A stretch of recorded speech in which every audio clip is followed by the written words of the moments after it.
All right, guys, we got to address it. Elephant in the room here. If you play fantasy football, you're not going to like this. But Gus Edwards, unfortunately, it looks like he may have suffered a torn ACL today. According to multiple reports, the Ravens are terrified of the idea that he might have torn his ACL as well as Marcus Peters.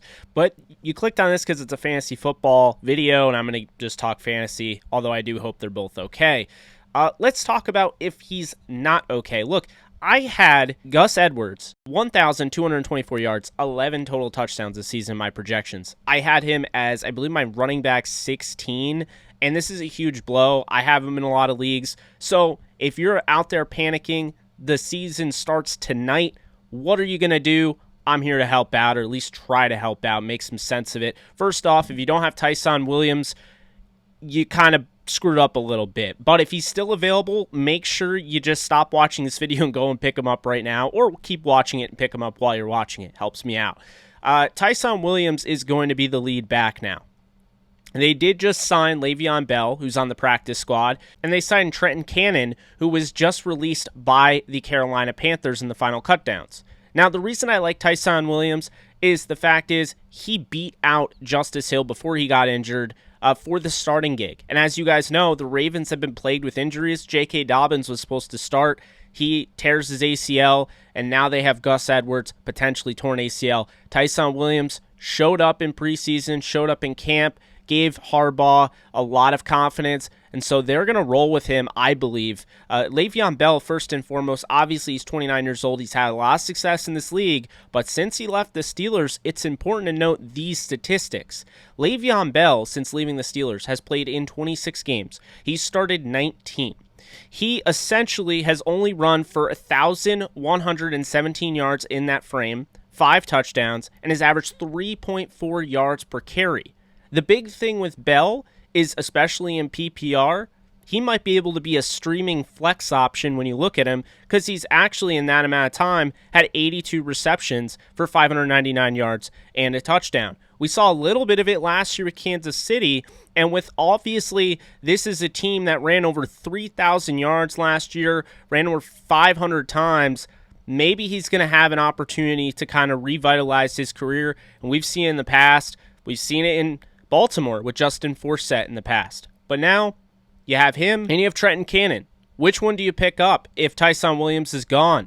I think you still pick up Bell. I know he's on the practice squad, but Harbaugh made it pretty clear that looks like he's going to be ready to go for this game, and that was before the injury. Now I think you can definitely expect him in this game. And Trent Cannon, as much as I liked him coming out of Virginia State, the UDFA in 2018, let's just call it like it is, hasn't had a lot of opportunities. He's had 68 touches in 34 games, and he's found the end zone just once, and he's only averaged 3 yards per carry, so even worse than Bell since leaving the Steelers. This is not the most ideal situation, and honestly, if you have a chance to go out and get Justin Jackson in Los Angeles with the, uncertainty of how well Austin Eckler can stay healthy throughout this season, maybe I go that route. But if you are backed into a corner here and Tyson Williams is gone, I am picking up Le'Veon Bell. Keep in mind, though, don't be surprised, the Ravens are a playoff team and a Super Bowl contender. While they've had a lot of injuries, they're not about to shut down their season before it starts. So if they make a crazy move to go out and get somebody that we don't expect via trade, or if they sign Todd Gurley, who was in earlier for a workout in the offseason, or Adrian Peterson, who played for the Lions last season, I won't be surprised, and neither should you. So this is important here. Tyson Williams is going to be the lead back. But if you're picking up anybody after Tyson Williams, you're going to want to pick up Bell. Trent Cannon's an interesting one. He hasn't had a lot of exposure. He'd be in a better offense. Of course, you'd have Lamar Jackson, and he's a guy that can help you in the pass-catching game. But that's the thing is, Bell is such a good receiver as a running back that he almost negates that. So I think it's interesting in a sense. Trent Cannon's on the active roster right now. Bell's on the practice squad. But I wouldn't make too much sense of that because I think right now the Ravens are in a tough spot. Gus Edwards was about to have a breakout season, and now they're going to probably want to rely on, more so veteran presence than anything. Tyson Williams, of course, is not going to get jumped, in my opinion, because he's been in camp all offseason and all during training camp and preseason. There's no way a guy that knows the offense more than the other two is going to lose that job. not week 1. And so what I will say, pick up LeVeon Bell. Keep an eye on Trent Cannon. If you have a watch list, put him on the watch list.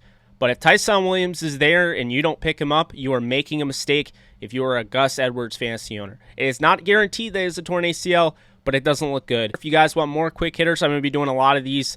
So I hope you enjoy this. Be sure to subscribe, like, and comment. Later, guys.